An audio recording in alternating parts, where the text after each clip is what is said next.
The tree that touched 100 lives up on the tallest hill of the grassy countryside stood a tree. It was no special tree. If you glanced at it from afar it seemed nothing out of the ordinary. With its colorful leaves in the fall that littered its base, to its green new leaves that would grow in the summer. That hill where the tree stood tall and proud was the center of the town. Or as some builders saw it, ideal property. They went to the mayor with their plans for new hotels. They hoped it would make the town more money in the summertime with tourists. The mayor was intrigued, and the next day plans to chop down the town tree were made. What once was a peaceful shady reading place was covered in construction tape. Large keep-out signs were placed all around the tree where families once laid picnic blankets down to enjoy a cool summer evening. When the town people found out about that mayor's new plans for that spot, they were outraged. People started a protest to save the tree. Children walked down the streets chanting, "Save our class's reading place." Others protested about how the change would affect the environment. But the mayor and the construction crew continued to turn a blind eye to the people. When the day finally to chop the tree down, people gathered around the tree hoping to see it in its beauty one more time. Hoping to be able to run their fingers across the thick rough bark once again. It was a hot summer day they had scheduled it for. "Okay, citizens, it's time to go now. We don't want anyone to get hurt," the mayor said as he wiped his brow of sweat. Some people started to file out down the hill until a man yelled, "Hey! Don't leave yet. If this is the last time we get to see this tree, then I want to tell a story about it really quickly." A very old man was standing there holding herself up with his cane. He had a very colorful wooden hand fan he was fanning his face with. "Okay, you may, but make it quick. We are on a very tight schedule," the mayor said as he took a seat under the tree to listen to the man's story. "I have lived here my whole life. I was born in this town and this tree has always been here. Of course when I was younger it was much smaller. And by much smaller I mean a seed. My father actually planted this tree." The whole town gasped. The tree had always been there, but they had never stopped to wonder who had planted it or how in the world it had gotten there. Everyone just believed it was always just there. "This is why I'm here today. Because me and my father planted this tree and watered it and made sure it was okay for years. My father is now passed and this tree is one of the last things I have left of my father. Don't cut this tree down. It's too special." The man had finished and slowly sat back down onto the warm grass. People started clapping. It was a very powerful speech that changed minds. "May I speak next?" A young child that could only be about 10 or 11 years old stood up. "Every year my teacher on the last day of school lets us read for the whole rest of the day. But instead of making us read inside like all the rest of the classes, she brings us outside and we sit under this tree. It's like my class's special spot. Then in the summer when I start missing my friends, my mom takes me here to this tree. So I can sit under it and imagine that it's the last day of school and that I'm still with all of my friends. This tree is special. Please don't cut down my class tree." This little girl spoke from her heart and the whole audience could tell that. The town started clapping and telling her good job as she sat back down on the grass. Okay, that's quite enough everyone, we need to get going on this demo." The mayor said, "One more story, one more story, one more story." The town started chanting. "I have one," a man in his middle age said, standing up. "My husband proposed to me at this tree and we've been married ever since," the man said as he brought his hand down and helped his husband get off the group, and they both waved and smiled to the town community. The one man that told the first story quickly stands up. "Correct me if I'm wrong, but it seems like everyone here has an emotional tie to this tree. Why are you still planning on cutting it down?" he said, looking directly at the mayor. "Because this is a decision that has already been made. Thank you all for your stories, but they are not going to change anything. The plan's already set. So for the last time, please everyone, go home." The night had taken a sad turn as the people slowly walked back to town. They heard the saws being powered on.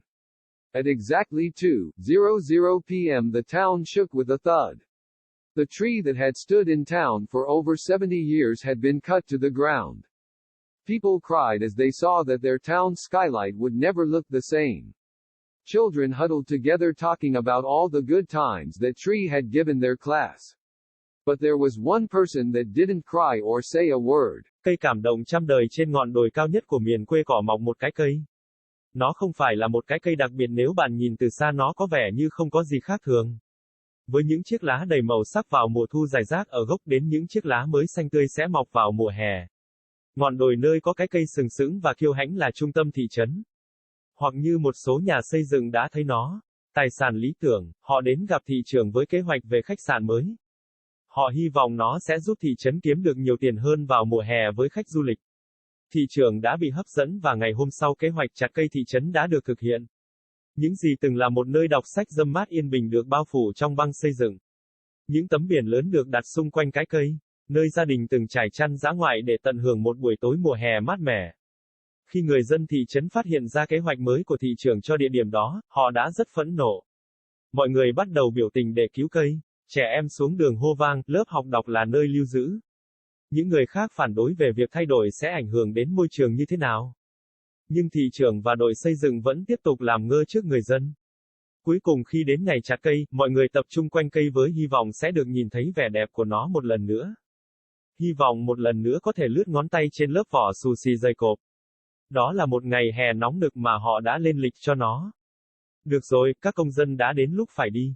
Chúng tôi không muốn bất cứ ai bị thương. Ông thị trưởng vừa nói vừa lau mồ hôi. Một số người bắt đầu nộp đơn xuống đồi cho đến khi một người đàn ông hét lên, chào.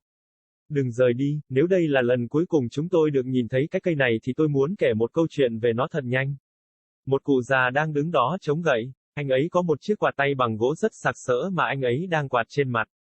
Được rồi, bạn có thể làm nhanh chóng, chúng tôi đang có một lịch trình rất chặt chẽ, thị trưởng nói khi ông ngồi dưới gốc cây để nghe câu chuyện của người đàn ông.